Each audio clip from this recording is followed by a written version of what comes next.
It's March 17th, St. Patrick's Day, so here are some tunes to cheer you up.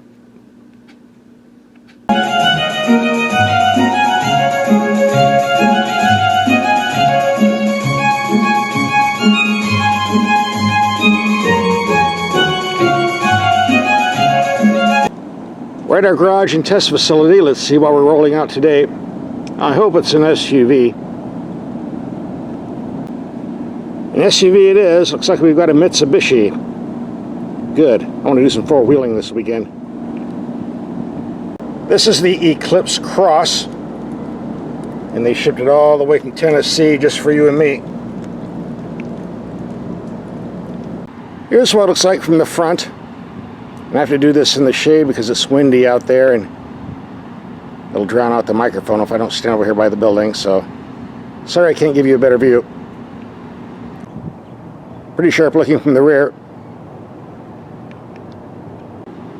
The base price of the Cross starts at $23,500 for the ES model. You have the LE at $25,000, SP at $26,000, SE at $27,000, and the SEL starting at $28,000. Giving them different levels of equipment, standard, of course. This is the SEL with everything on it, fully loaded. We'll take a closer look at the window sticker. So here's what we're driving, the upgraded SEL version. And here's what you get for your money. I'll just scroll down so you can read.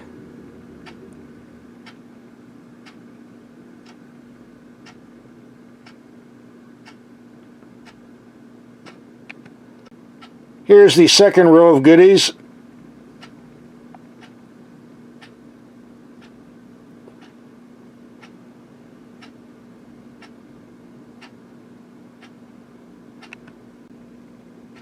And the extras you have to pay for out of your wallet. Which ends up looking like this. $32,520. Wow. At least for your money, you're getting a real Japanese vehicle, actually made in Japan. Kind of a rarity nowadays.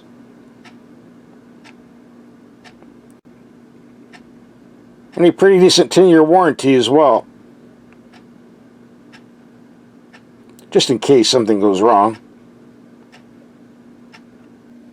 By the way, we also tested some other compact SUVs in the past 3 months. Like this 2020 Jeep Renegade with the Trailhawk package. And this Toyota RAV Adventure. $40,000 for RAV. Wow. We'll have a link for these two videos at the end of this video. Just go to the end, click and watch. In the meantime, we'll continue on with the video for the Mitsubishi. The only engine offered is a tiny 1.5 liter, but it's turbocharged, putting out 152 horsepower. Fuel economy is listed at 25 in the city, 26 on the highway, and 25 overall. I know those are odd sounding figures, but here's the proof. It says so right here. Instead of a regular automatic transmission, we get a CVT automatic, and we'll talk about that a little bit later. The low-end models are two-wheel drive. The upgraded models like this have all-wheel drive, and this is the select button for different modes you want. Automatic, snow, gravel, take your pick. There is no sport mode button, surprisingly, but we do get pedal shifters for manual shifting if you desire it. It simulates an 8-speed transmission. Since we're in the vehicle, we might as well look at all the other features in the cabin. A very nice gauge cluster. A large glove box. You can hold a lot of stuff in there. A very simple to use climate control system. Pardon the glare, but not much I can do about that. Adequate room in the second row seating, enough for 2 full-size adults anyway. Pretty good storage room for a compact SUV, and there is a spare tire under the floor here. One thing I like about the Eclipse, the doors go all the way down on the side, so all of the rocker panels stay nice and clean. It's been raining for 3 days, lots of mud everywhere. As you can see, no dirt, except on the floor where I picked up from my shoes. Now let's cover the dislikes, and we'll start with these touch pads. I can't stand these touch pad things regardless of what the function they're serving. In this case, it's mainly for the radio. In all fairness, you don't have to use the touch pad, as I'm doing right now. You can also use this as a touch screen. That's the good news. But me, all I want to see on a radio control is a volume knob, a tuning knob, a button for seek, and a button to choose a station. That is it. I had a Jeep Compass last week. It took me 45 seconds to program all my radio stations. I've been playing with this for 45 minutes and still can't get it right. Total unnecessary complex. Plus there's the worry on how much this is going to cost to fix when it's out of warranty and breaks. Well, Mitsubishis don't break, right? As my understanding, the touchpad system is only available on upgraded models. I don't know what you get on the cheaper base models. Maybe you do get a volume knob and tuning knob. They didn't have any at the dealer to check out, so I don't know. This covers the first half of the video where we do show and tell. Second half, we're going to take this out and do some driving. And by the way, I was doing some reading in Consumer Reports magazine on the Mitsubishi Eclipse Cross. They said it was underwhelming, mundane, unsettled, and frustrating. All in the same sentence. Obviously, they didn't like the vehicle very much. Well, let's take it out and see if I like it. We'll start by testing the headlights in the dark. It's dark enough. Let's take these headlights out and see what they do. Here we have the headlights on a building 100 feet away on low beam. Great height. Pretty bright. Good wide spread. Go to high beam. Very bright. No complaints thus far. Now we'll go to a longer distance. Here we have the brights on the building 300 feet away. Decent spread, good height. Pretty good illumination. I'd say far above average. Go to low beam. Reaches out about 80% of the way. Brighter on the right than on the left. Here's what the rear view camera looks like. Looks a bit fuzzy, probably because of the rain and the mud I've been driving through today. But the range is very good. Looks better in person than on the camera. I was going to have Mr. Rattlesnake say hello to my YouTube fans, but it looks like somebody already ran over his butt. I think he's dead. Either that or he's grinning and happy.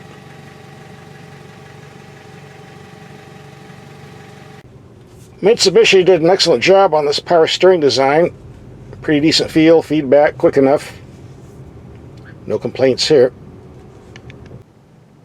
As we do in all my videos, we're going to take some mild speed bumps, really more humps than anything else, around 15 to 20 miles per hour. Evaluate the suspension performance and impact. And here comes bump number one.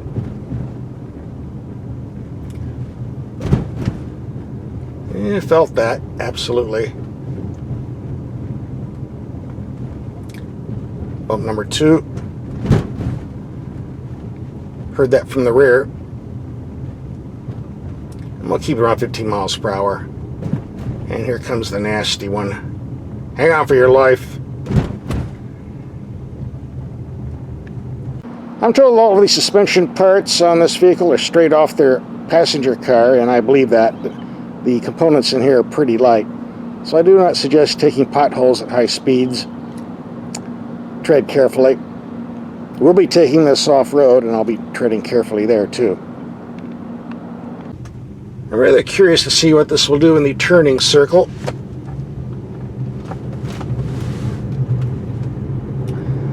Lots of body lean.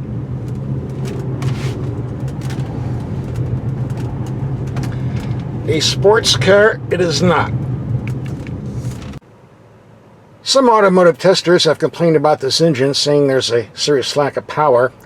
That's not really true. This engine has very, very good response and is pretty peppy. It's not the engine that's the problem. It's the CVT transmission that's the problem. It just sucks the life out of any power you've got under the hood. I can't believe there's not a sport mode. So let's give it a 0 to 60 run. It's trying.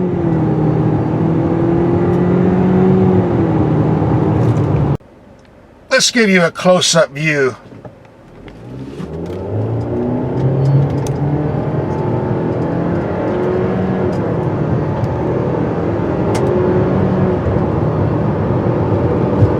For what it's worth, if you use the paddle shifters on your acceleration runs, it does improve things a bit.